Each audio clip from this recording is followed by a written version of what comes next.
నమస్తే the nine news కి స్వాగతం.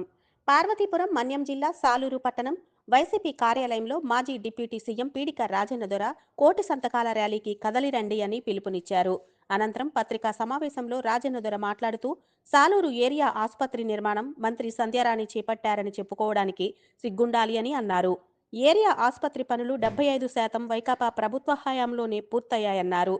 ప్రెస్ మీట్లో చప్పట్లు కొట్టించుకుంటున్న ఏకైక మంత్రి సంధ్యారాణి అని, సంధ్యారాణి పిఏ వ్యవహారం విచారణలో ఉండగా కల్పితం అనడం అధికారులను ప్రభావితం చేయడమే అవుతుందని, ఉమ్మడి విజయనగరం జిల్లాలో చాలా మంది గతంలో మంత్రులుగా పనిచేశారని, వారెవరికీ రాని వివాదాలు సంధ్యారాణిని చుట్టుముడుతున్నాయంటే అది ఆమె వ్యవహార శైలికి అద్దం పడుతుందన్నారు.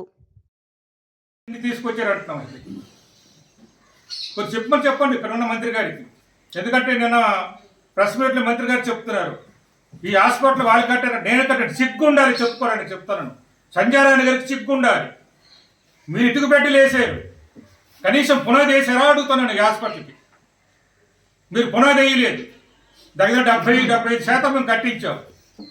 కరోనా కారణంగా నిధులు కాస్త లేట్ అయ్యారు, దానివల్ల ఆగింది. నేను కట్టించానని చెప్పుకోవడానికి సంధ్యారాణి గారి టీడీపీలో సిగ్గు ఉండాలి. మళ్ళీ చెప్తున్నాను, నేను అసలు సిగ్గుపడాలని చెప్పుకోవడానికి మేము ఎప్పుడు సిగ్గుపడాం.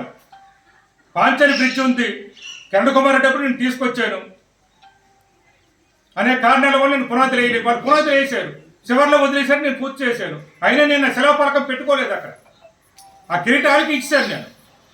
పాంచాలి గురినటువంటి బ్రిడ్జి వాళ్ళకి సిగ్గు లేకుండా చెప్పుకుంటారు. వాళ్ళు అలాగా డబ్బా కొట్టుకుంటారు. ఆమె ఏమో డబ్బా కొడుతుంటే వెనకాతల నుంచి చప్పట్లు కొడుతున్నారు. ప్రెస్ మీట్లోనే ఎక్కడైనా చప్పట్లు కొట్టించుకున్నది ఎక్కడైనా మీరు చూసారా? సంధ్యారాణి గారికి చెల్లు ప్రెస్ మీట్లో చప్పట్లు కొట్టించుకుని ఏకైక మంత్రి బహుశా ఆంధ్రప్రదేశ్ కావచ్చు, భారతదేశంలో కావచ్చు, సంధ్యారాణి గారికి చప్పట్ల మంత్రి గారు. మీటింగుల్లో సాధారణంగా కొడతారు ఎవరైనా, ప్రెస్ మీట్లో ఎవరు చప్పట్లు కొట్టారు, వింటారు అంతే. ప్రెస్ మీట్లో చప్పట్లు కొట్టని అసలు కొట్టకపోతే వాళ్ళకి పని జరగదని అక్కడ వాళ్ళకి భయం. ఆమె పనితీరుకి అద్దం పడుతున్నాయి. ఆమె పిఏ తీరు కానీ, ఆమె కుటుంబం మీద వచ్చిన ఆరోపణలు కానీ, నేను అట్లా డ్రైవర్ మీద వచ్చిన ఆరోపణలు కానీ, నేను మొక్కమన్న టీచర్ల నుంచి వచ్చిన మరి విద్యావత్ అని ఒక దళిత ఆశా వర్కర్లు కానీ, ఆమె పరిపాలనకు ఆమె పనితీరుకు అద్దం పడుతున్నవి. అది ఇటువంటి ముఖ్యమంత్రి గారు కనిపించడం లేదేమో మరి, ఇటువంటి పవన్ కళ్యాణ్ గారు కనిపించడం లేదేమో మరి.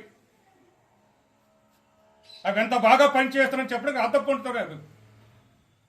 ఆంధ్రప్రదేశ్ యొక్క గొప్పతనాన్ని సాలూరు నియోజకవర్గం గొప్పగా సాటి చెప్పారు, ఎంత గొప్పగా ఉన్నదనేది. నిన్న కూడా మహిళా సంఘాలు అక్కడ ప్రెస్ మీట్లు పెట్టారు. నిన్న కూడా పార్వతీపురంలో చూసుకోమని పేపర్ మేము చెప్తున్నది కాదు. అసలు నేను ఏదైనా నిజాన్ని దిగ్గు తెలుసుమని చెప్తాను. నేను ఆరోపణలు అనవసరం నేను చెయ్యను. ఎస్పీ గారికి కోరింది అదే. అయితే ఆమె ఈ దర్యాప్తు జరుగుతున్న సందర్భంలో ఫేబ్రికేటెడ్ న్యూస్, ఫేక్ న్యూస్ అనే ఫోటోలు పెట్టుకుని ఇవ్వచ్చా? విచారణ ప్రభావితం చేయదా? అది ఒక మంత్రి గారు చెప్తే ప్రభావితం చేయదా అంటున్నాను. ఫేబ్రికేటెడ్ రాసి చెప్తారంటున్నాను.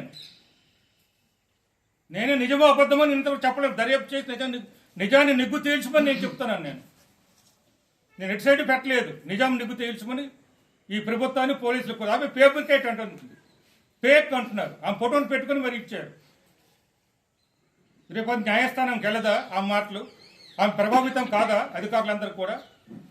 తప్ప